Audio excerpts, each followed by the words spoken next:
I think, yes, in a way. I think it can, I think it will give you a point to reflect on. It will not give you an answer, but I always, like, my book will be more about embracing your cultural identity, accepting who you are and being able to pick and choose like what you want from each side, because I feel like I remember when I was growing up, there was at some point that I was like, I didn't want to be considered Bengali because there was so many restrictions.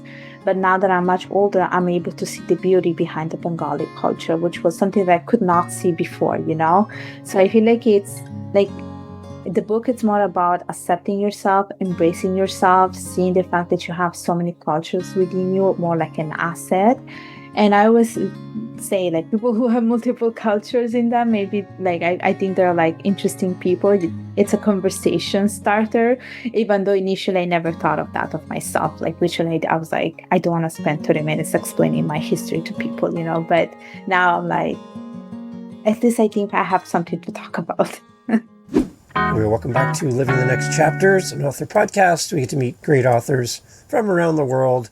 And when I have somebody on my screen that you need to meet, I want to introduce them because you're going to love what my author guest is up to. My author guest even has a new podcast, which makes me super happy because that's another conversation on another show for another day. But Urmi's here together. We're going to talk about her journey as an author. So many great things. I'm so excited to have Urmi on the podcast. Welcome to the show. Welcome to Living in the Next Chapter. Thank you. Thank you for having me. Congratulations on the new podcast. I'm still smiling because you just told me you have a new show. Can we talk about that for a second? Let's tell everybody about your podcast. Get you a whole bunch of new listeners coming to your show. What's the name of your show? What's it about? Come on, brag a little bit. Congratulations, by the way. So my podcast, I just launched it. I launched it basically this week, and it's called Stories Beyond Borders. And basically, it's about stories of immigration, third culture kids, people who are multicultural, cross-cultural. And this is the reason why I created this podcast is because I get to go to a lot of podcasts where I talk about my show of being a third culture kid. And I was like, you know what? Why do I not create something where I give the opportunity for other people like me to speak and share their story? So that's how the podcast was created. There was a lot of work behind, I must say, and it's completely brand new, but there's always a lot of excitement, having a microphone and speaking like on a microphone and, having people. And I do like interviewing people. I do like connecting with people. So I was like, why not do it? And it was one of my goals that I put on my goal setting type of thing or goal list that I had for the year. And now I finally achieved it. So I'm very happy of how things are going. I created also an Instagram page where I'm putting things and I can see how it's, getting attention. So I'm happy on how things have started so far. You do a lot of guesting. You're on a lot of shows. I looked you up on YouTube, for example, and it's like, Urmi. You're like everywhere, which is great. Yeah. So now you're going to be the host of the show. What's different between being a guest and being the host for you? I feel like if you're a host, you do have to do a lot of preparation. I think there's a lot of things that happen behind the scene, such as, researching the person, giving the questions to the person, or at least giving an outline. Then once you're done recording, you have to edit the episode. And then you have to thank the person. You maybe have to ask the person to review or leave a note or something. And you have to do a heavy promotion of the episode. I feel like share the links to everyone. So there's a lot of work as a host. I feel like as a guest, it's just easy peasy. You just show up and that's it. Yeah. But as a host, there's a lot of work happening. And I feel like there is, like, for someone who has a podcast, I think they need to have a little bit of like initiative. You have to have that kind of spirit. And you also need to have a little bit of an entrepreneurial type of mindset, I feel like, because you really have to be innovative, especially if it's something new. You really have to make sure that you're accountable for whatever you decide to do. Okay, Urmi, tell everybody, first of all, I'd like to start here. Where are you? Like, where do you live? Where are you in this big world of ours? So I'm a fellow Canadian like you. I'm based in Montreal. It's not Yay. my birthplace actually. I was born and raised in Italy and I moved to Canada about 15 years ago. But I am Wow. Canadian by law, so that's why I say I'm a fellow Canadian. So this is where I'm based. Nice. Excellent. Now, okay, my name is Dave. It's kind of a boring name. It has meaning, but it's very kind of common. It's a common name, right? Dave, David. Your name, for me, when I saw you come in and we had a pre-chat and I see you everywhere, your name is very unique to me. Does your name have like a special meaning attached to it? Like, is there a story there? Come on. Yeah, it's so basically it's a name from Bangladesh. And this is where my parents are from, and it means wave. Oh, Like, the wave. in the ocean, like waves in the Yeah. water. Yeah. Okay. Really? Yeah. And so I like to compare myself to a wave where I have like ups and down, but I also like to compare myself to a tsunami. You know what I mean? Like when something is not Oh, going right, I can be, as strong as a tsunami in that sense. okay. Yeah. So Wow. Okay, so I'll keep that in mind. Keep the questions really easy here. I don't want a big wave of Urmi all over me here today. This is great. Okay, well, that's very interesting. I like that. I think David means like beloved or something, yeah. like something like Oh, that. that's nice. Anyway, that's nice. Yeah. But again, it's so common. I can meet Davids everywhere. David, David, David, David, David. But your name is so unique and beautiful. I just wanted to Well, your name is highlight that. common on So, this side of the world, but if you go to right. Bangladesh, your name won't be common. Well, my name, I don't know if it's common in Bangladesh either. I've seen few people, but I haven't met that many people with my name. I have to say the truth. So yeah, I guess we can say it's unique. I like to think it's Right. unique. Yeah, when like my wife and I have three adult children now, and when we had them, we gave them unique names that we didn't find common. My oldest son, his name is McMillan, which Okay. is different, McMillan, and my daughter's name is Hadley, Hadlee, Hadley, and then my youngest son is Sawyer.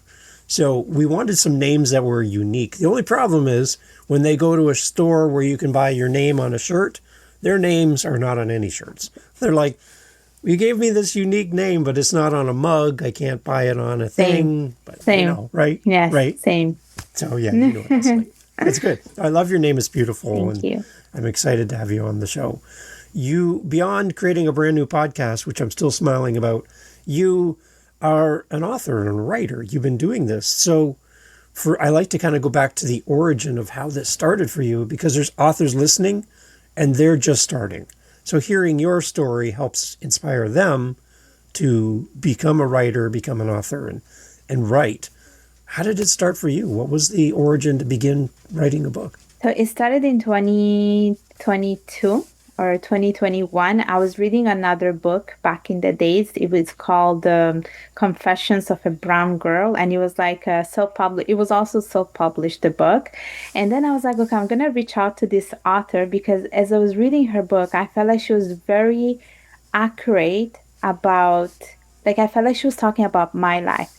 And that was how scary it was because I was like, like this person is talking about her story, but my story is very similar to hers. And so then what happened is I was like, I'm gonna reach out to this person, talk to her, see how she created her book. And then she was the person who actually initially told me about how to do the whole self-publishing thing. So she was like, oh, you like she told me about a little bit about her process, which was I was writing my book because I needed to write down my ideas, but I also needed to write down how I was feeling at that moment. She was going through a hard moment. And then as she was writing things, she didn't realize, but she created a book.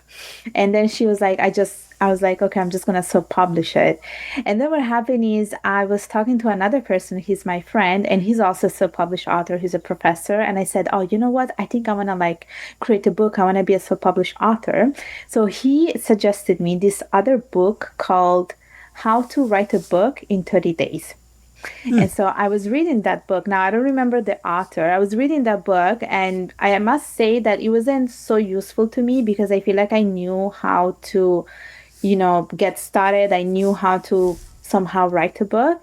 And so after reading that book, I basically sit down every day for 30 days. And then every time I was like writing like for 30 minutes or an hour. And my book is basically a memoir. So basically, I'm writing about my own life in Italy. I'm talking about my childhood, my teenagehood, and how it was for me to grow up in two different cultures. So what happened is I wrote it for 30 days, and now I was like, okay, what do I do now? And so I reached out to someone on it was called, I forgot the name of the website. It's called Fever, where you find basically all the Yeah. freelancer. And I Yeah. told this person, look, this is my first time. I have basically the meat of like I have all the content, I have like I have the actual script, but I don't know what to do next. So she helped me with the cover, she helped me with the editing, she helped me with the formatting, she helped me with the title. So I said to her, okay, take this, you do everything that you need to do, and I will pay you for that. So for that, it took like another 2 weeks, and then I would say after 6 weeks in total, my book was basically self-published on Amazon. So that's how it Nice. started. Yeah. Okay, I have an idea for you. As I'm listening to you, again, I'm going back to, you can tell I love podcasting. I'm going back to your podcast for a second. You said you talked to the author for, Confessions of a Brown Girl. Yes. What about bringing that author on your new podcast as a guest? I could actually, now that I'm thinking about it. Right? Yes. Why not? Right? That would be really good. I think it fits with what you're talking about. It's a thing to say thank you to them because that helped you with your writing career, It did. which led to a podcast. Right? It'd be nice to have them on and celebrate with them and Yes. shine a light on them too, right? So Yes. anyway, as you're talking, I'm thinking that would be fun to listen to. As Yes. a listener of your show, that'd be fun to hear you have that conversation with them because I know you really admire them, Yes, I right? do. It's a way for you to say thank you to them as well, Yes. right? Yes, I do. I do. There I you go. just That's a made free idea. That's I a just totally made free a idea. note. I just made a note about it. There you go. Excellent. Okay, so that's kind of how it started. When have you ever written anything before writing your book? Like you were an avid writer, you've been writing your whole life. Is I that kind of your story? I had a blog which was created in 2020, and the blog too was my first time actually creating a blog.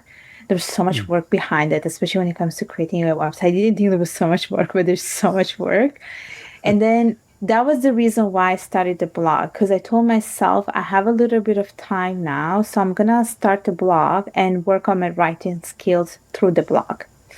So I had a blog. I used to publish like articles just about my personal life, like once a week. Sometimes I changed the frequency. I made it like twice a month and things like that. So I used that as a way to really work on my writing skills, and that helped me. And then I had the blog for like 4 years, and then eventually I closed it because I also realized that blogging doesn't have so much of an effect compared to other things. Like I was talking to different people, they were like, if you want to start on something, blogging is good, but if you want to get your message across, there are other ways, such as YouTube, such as podcasting.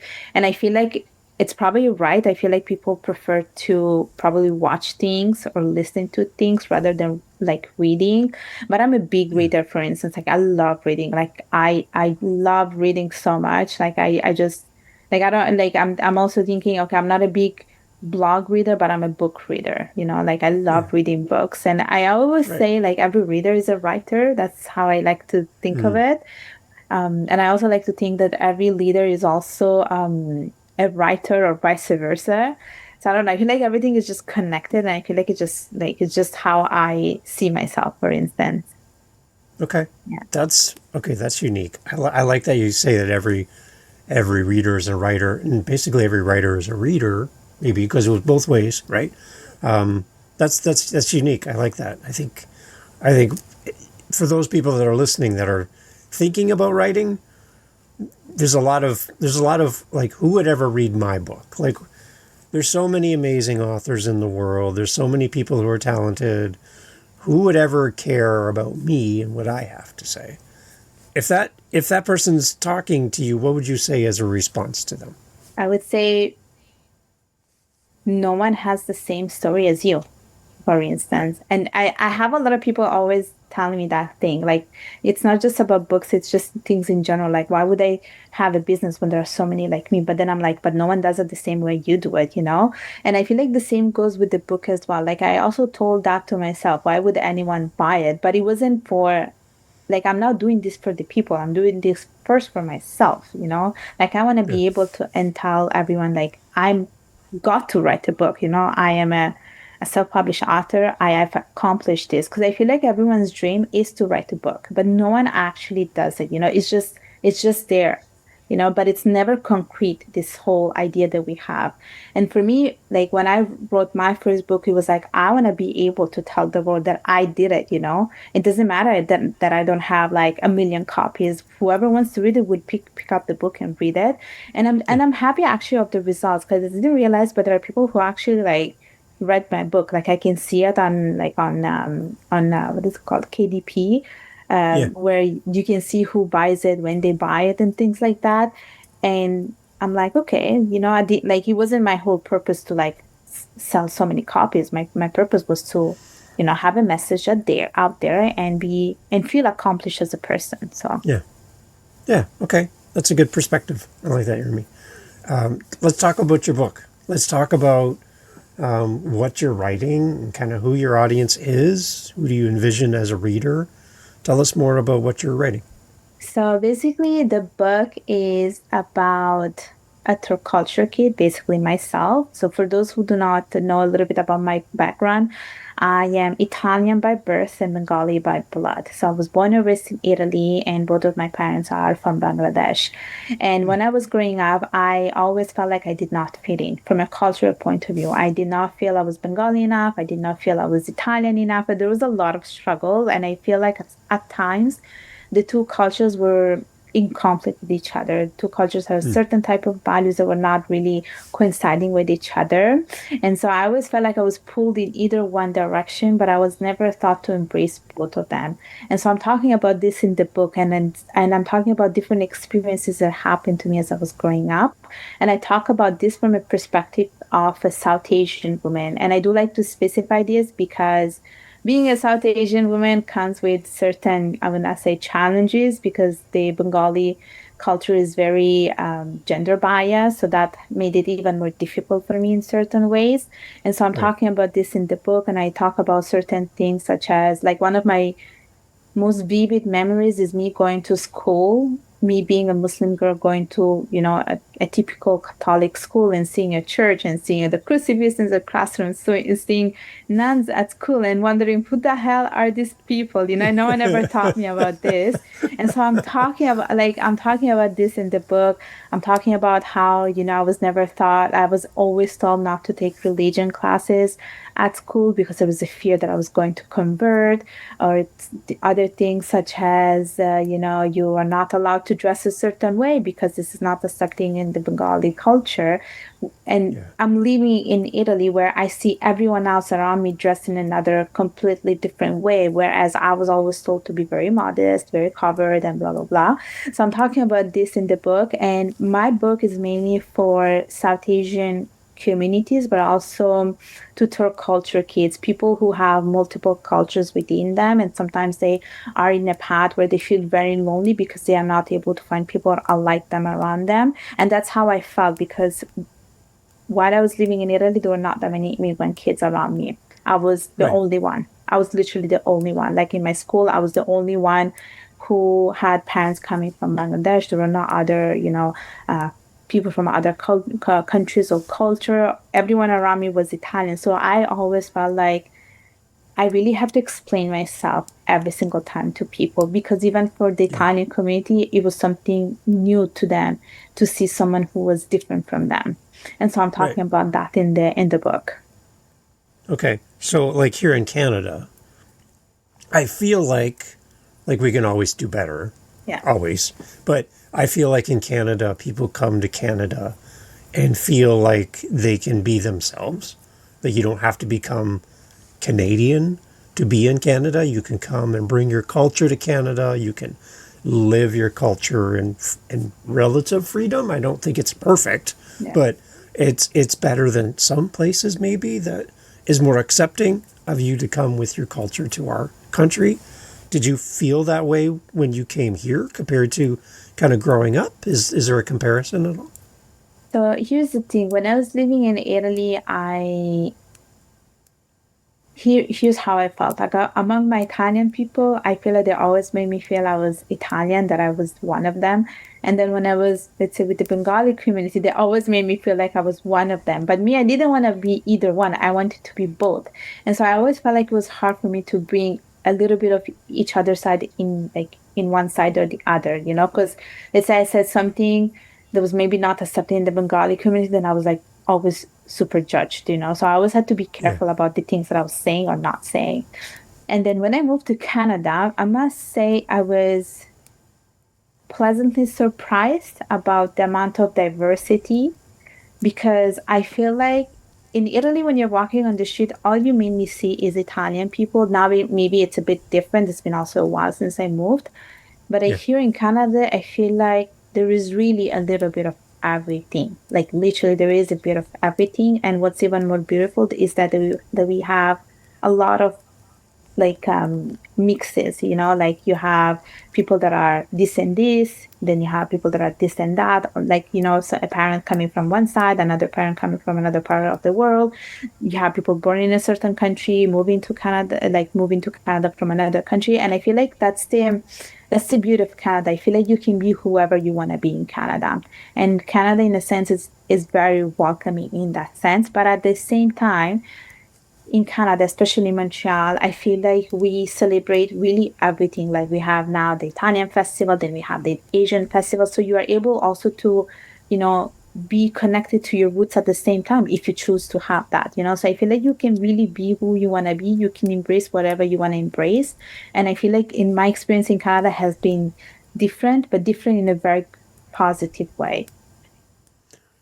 How hard is it to grow up in a community where you don't see people who look like you, talk like you, have the same culture, enjoy the same food, have the same kind of family structure, right? How hard is it to be the only one in the room?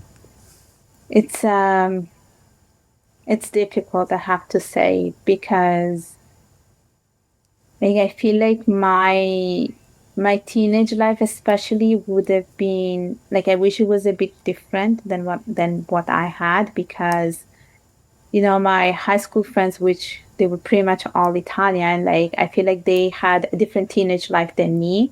And so, for instance, they would go out to the cinemas and they would always ask me, "Oh, do you want to come?" And I would always be like, "No, sorry, I can't. I'm not allowed to go out," because there was a perception that if I went out, and especially if I went out with Italian people, there was a perception that I was going to become like that. So every time I really had to explain myself to them why I couldn't, and this and that. And so that was very hard for me, because I wish I was not explaining myself. And in a way, I wish I also had a Bengali friend, because I feel like if you were hanging out, and again, it's a perception, if you're hanging out with a Bengali friend, there is less of a worry that you turn to be something else. You know what I mean? Yeah, right. Yeah. Yeah. Well, there's that, and then there's also the food.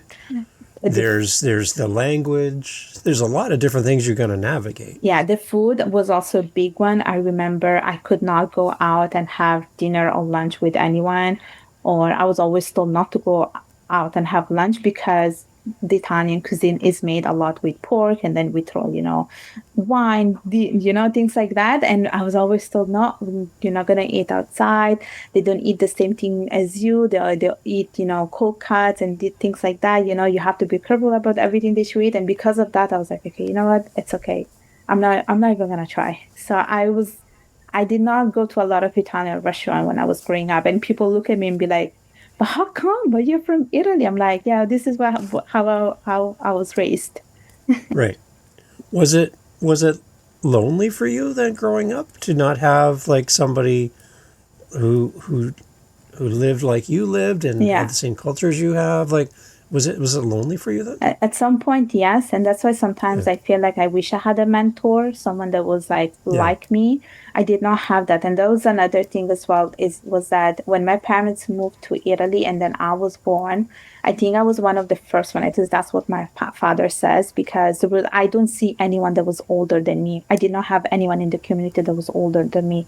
Everyone that came afterwards, they were all much younger than me. So they saw me as a role model. So I feel like it just put a lot more pressure and expectation on me on being the typical Bengali girl, especially because all these kids around me, they were just looking up to me. And I was like, I don't want to have that pressure.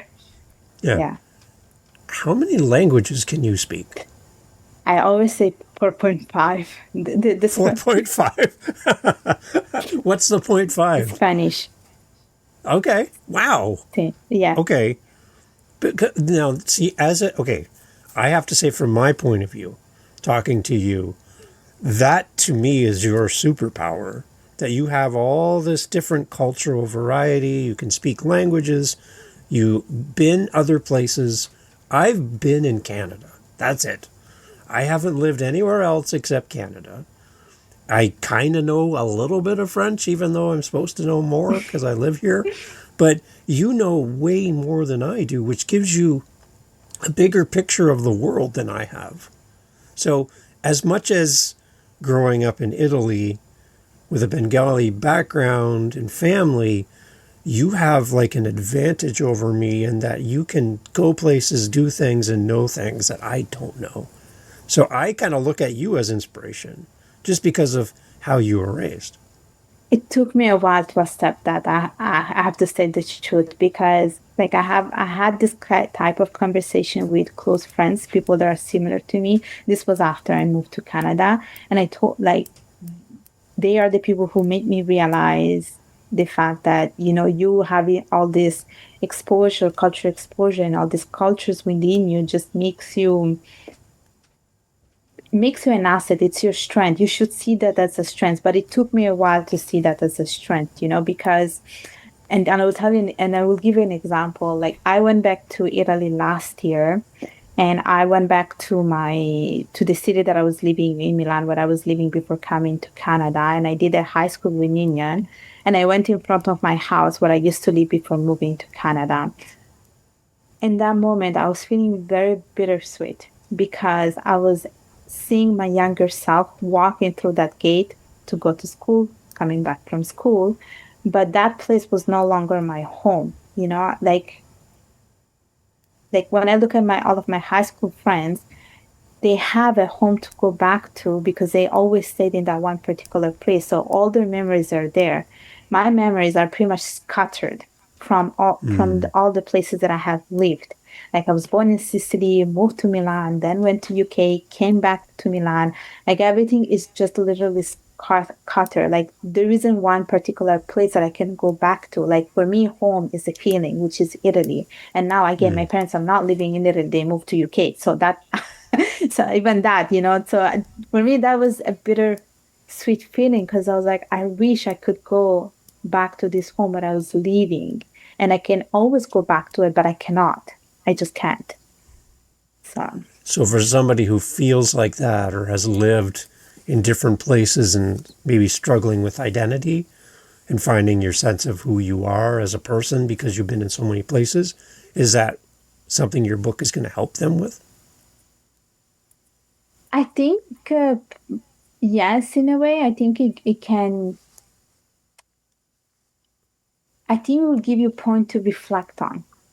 Okay. It will not give you an answer, but I always, like my book will be more about embracing your cultural identity, accepting who you are and being able to pick and choose like what you want from each side, because I feel like I remember when I was growing up, there was at some point that I was like, I didn't want to be considered Bengali because there was so many restrictions. But now that I'm much older, I'm able to see the beauty behind the Bengali culture, which was something that I could not see before. So I Yeah. feel like it's like the book, it's more about accepting yourself, embracing yourself, seeing the fact that you have so many cultures within you, more like an asset. And I always say, like, people who have multiple cultures in them, maybe like I think they're like interesting people. it's a conversation starter, even though initially I never thought of that of myself. Like literally, I was like, I don't want to spend 30 minutes explaining my history to people, but now I'm like, at least I think I have something to talk about. Would you do anything different as a parent? Having your own family? Would you want to have a place where your children would be born and raised and that's their culture and you're not moving around so much? Would you want to do the opposite of what you grew up like? Let me tell you this. I had a conversation about that with someone that came on my podcast yesterday. Oh, And wow. yeah, and she's a parent, and she was telling me how she's raising like two third culture kids. So this person that I interviewed, she's from one country, and then her husband is from another country, and now they're living in a third different country. But one thing that they are doing with their kids is that whenever there is like, let's say, festivities like Christmas, they try to have all the ceremonies and tradition from each of the three cultures. And that Oh, was something that I wish I had instead of being told, no, you cannot have this. Like we did not grow up celebrating Christmas, or so we never yeah, had a Christmas tree, for instance. But I always thought that there is nothing wrong with having a Christmas tree at home. Like I'm not converting to anything, and so I yeah. feel like I would do it a bit differently. I feel like I would incorporate a little bit of everything from each culture, like Bengali culture, Italian culture, but then I will also give them the choice to choose, the option to choose, basically. Like I don't want to impose anything on anyone. You decide what you want to be, but I'm going to introduce you to all these things that belong to me, and then you go ahead. Yeah. Do you think growing up in all those different places was hard for you to create your own sense of identity, like who you are as a person? Yeah. It took me a while. And I think Canada was the place that helped me to get the answer. Yes, because Interesting. yes, it was Canada actually. It was I think the whole struggle started when I moved to Canada, and people were asking me, where are you from? And I just struggled with an answer. I just Right? really struggled with this answer. And that was I would say that was the starting point of all this, reflection, understanding myself, and coming up with the conclusion. It did take me a while, I have to say. I needed to have conversations with people and have people to make me see myself as an asset, and having all these cultures, like not to see the fact of having this many cultures as a bad thing, because I really thought that this is a bad thing. So it was really Canada, and that's why I always say to people, like, I am Italian by birth and Bengali by blood. I think it just really it clearly says what I am. And it's easy. Yeah. Like I don't have to choose, because before I was always choosing. I was saying, "Oh, I'm Italian." Then people will look at me and be like, "Okay, but are you sure?" And then I would say Bengali, and people were like, "Okay, but why do you have such a strong Italian accent?" And I think it was a bit stronger before. I don't know if it's still strong. And even that, even the whole Italian accent, I think it bothered me a little bit initially when I was speaking in English. But then now I'm like, Yeah. no, no, no, no, no. I like having that accent. It shows my identity. I want people Yeah. to recognize me from the accent. I want people to recognize me also from the way I look, and then the rest, they will guess it.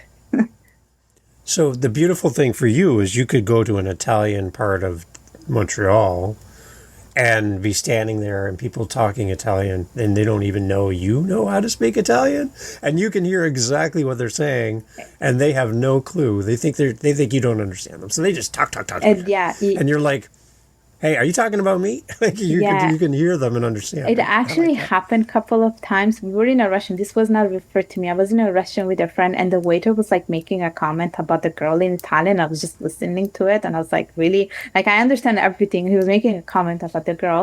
And then once I went to this coffee shop, and I always talk in Italian to this Italian coffee shop that I go. Like, I feel like that's how, like, I want to feel home, so I just start talking in Italian. And then there was an Italian man next to me, and he was like, "Oh my gosh, you speak Italian." And he was so happy, and he even paid for the coffee. I was like, Come that's it. on. That's it. There you Wonderful. go.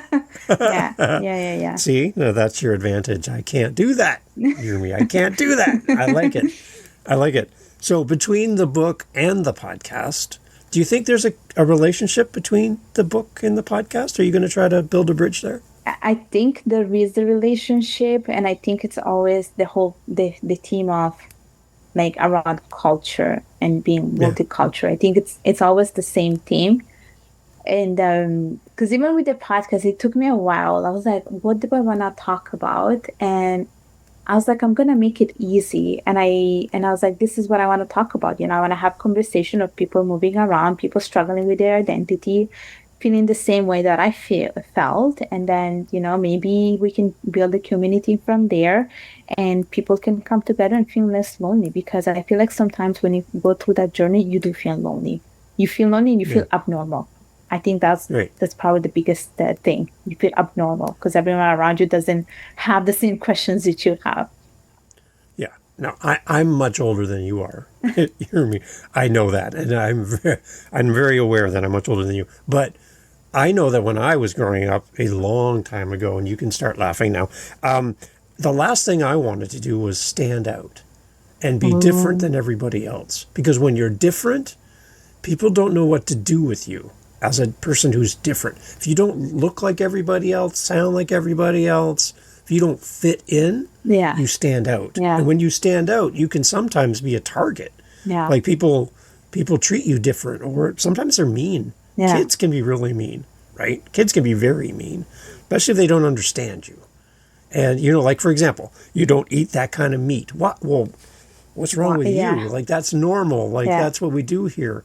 You know, that then as soon as you're different, then they start whispering and they're like, Urmi doesn't eat meat. Like what's wrong with Urmi? Like right? And then now you feel like I just want to blend in with everybody. I just want to be like everybody else. Right? yeah.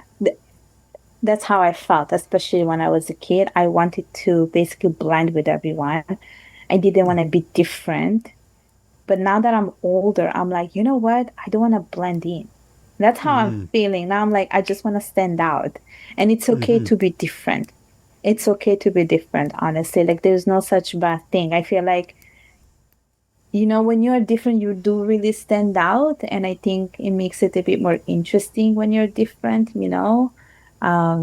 But I also feel like being different means you will eventually find your tribe. Yeah. You said earlier you felt like you were an example for others to follow because you were a little bit older than others. Yes. Do you still feel like you're an example now? You're an author, you're a podcaster, you're kind of still being an example today, right? I'm also in a different kind of environment. So I don't know for who Right. I am an example. Like if I was living in Italy and growing up with the same community of Bengali people, yeah, probably I would still be that example. But I'm also far away from them, and I'm in an environment where everyone can be whatever they want to be. So, I mean, am I still an example? I don't know. But I do hope to be an inspiration for other people and leave a legacy based on that. Yeah. Even if I would say you're an example, just so you know, I'd vote for that. But you could be listening to this and you're from Japan and you live in France. Like you're dealing with this maybe from a different cultural perspective, different cultures than yours, but the example that you're leading in that you're helping people through your book, through your podcast, through your story, and telling your story. Other people from other places in the world are having a similar experience, just in a different context, different country, right? Yeah. Yeah. So they can learn from you, and I think you're an example then for them, Thanks. right? And I think that's your heart. I think that's why you want to do this. You want to share this message so that the young Urmi would have somebody to look up to, like you talked about. You want to be that for that other person. So Yeah. they have someone. They don't feel alone Yeah. like you did. Yeah.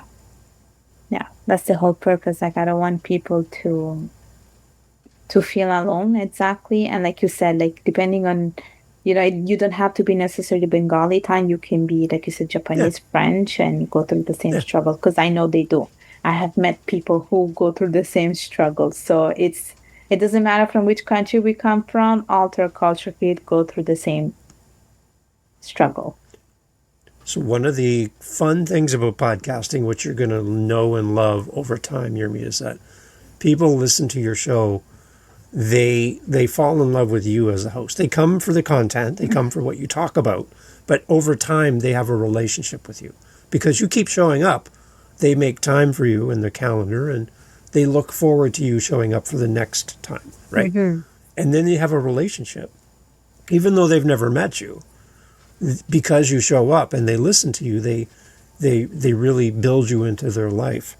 So with that in mind, we as podcasters get to talk to them directly. They're listening with their ears and earbuds, and we have personal relationship with them through a podcast. Yeah. So I'm going to turn the podcast over to you. This is now your podcast. Living the Next Chapter is Urmi's new podcast. I want you to talk to the person who is your ideal reader for your book. And I want you to talk to that person as a single person listening about the book and why this book is important for them. Okay? It's your podcast. Oh. I'm going to go sit with everyone else and listen. Okay? But this is now your podcast. You're a podcaster. You can do this. But I want you to talk to the person that you want to read your book. Why is it important? Why should they read it? Why should they share it with someone else? Just more about the book to that single person that you want to read your book. What do you want to say to them? And I'm going to go sit with everybody else. I would probably tell them that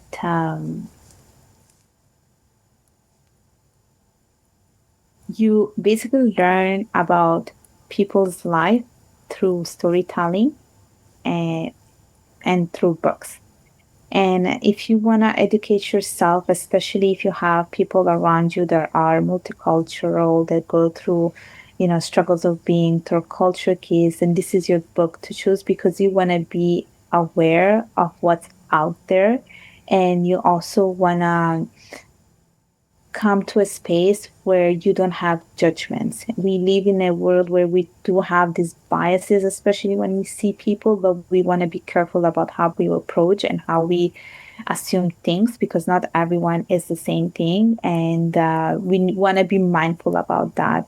And so this is what the book will teach you. It will help you to be a bit more knowledgeable on how you should be approaching people who are different than you. And it will give you also an opportunity to educate yourself about what's out there. What about for people, Urmi, that are in Italy? Your family comes to Italy, and you're born there, and you're trying to figure out how to live in a new country. Any words to somebody who's native to that country when a family like yours comes? How can that country, how can those citizens be more welcoming, more encouraging for any country? What should we do for a family that comes to our country for the first time? And just the battle that you're talking about between what the culture was where you left, the new culture when you come. How can a country and how can citizens help people who come to their country to find their place? What can they do? So there are little things that can be done. I think one of the biggest things that we should be doing, like especially for someone moving to Italy, is being able to celebrate diversity and also having places such as, for people, let's say a Muslim family moving to Italy, like having more places where people can go and pray, like mosque. Yeah, exactly. That's one of the things. In restaurants, having the option where people can eat, let's say, halal food, or having more halal places, or having places where, let's say the bread. I'm going to give you a very simple example. Like we never bought like bread, the sliced bread in the supermarket because there was always something that we could not eat. So being mindful of that, like not putting, or having the option of, where there is no pork or anything with alcohol, having that kind of option because reading the labels at each time you're buying something, it can be lengthy. So that too is another thing for that particular country, like the host country, to be open to learn from other cultures. Not to be close to their own culture, but to be open and learn about what's out there and be willing to try the different things that other cultures can offer. For instance, I never told to any of my friends that I was eating with my hands because we have a tendency to eat rice with our hands. but I could never say it because I know that someone, like one of my friends was saying, oh my gosh, in this country, they eat with their hands. And when I heard that comment, I was like, I'm not going to say anything about my own culture. But then I come to Canada and I see people eating with, with their hands. So I'm like, I think it's fine. So there's nothing to be ashamed of, to be open on it, to be open about that. But I also think that even for the family who's moving there, to be open about integrating, That's a good point. that's it. Like it goes both ways. I think sometimes we move to a new country, we just think that, we're going to continue how it was at home, but it doesn't work like that. You have to integrate and you have to stimulate the other culture. It doesn't mean you are giving up your own culture. It just means that, you're being part of the other cultures as well, but you can still maintain your roots. And so I would say, it always goes both ways. To make it work, it has to go both ways.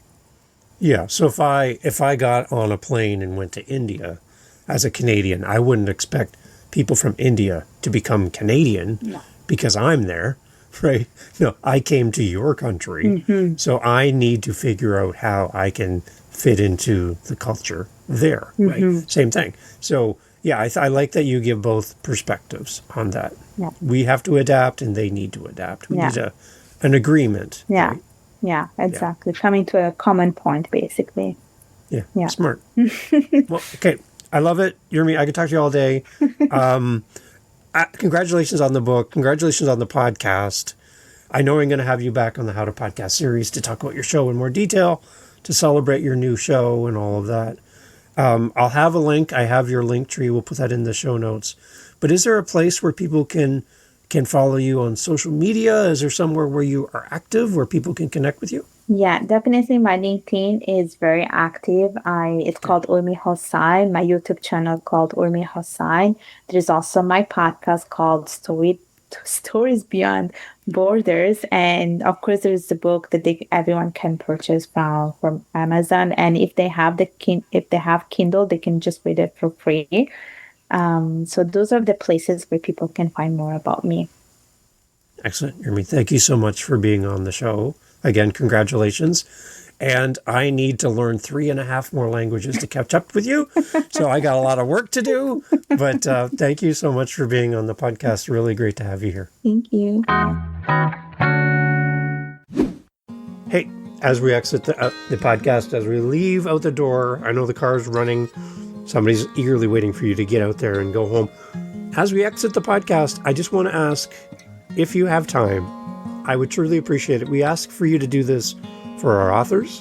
When you buy your book, we ask you to leave a review. Why? Because it means a lot to the author and it tells other people that the book is great. Now, you don't hear me ask for this very often, so I'm going to do this here because we're friends, right? You and I are friends.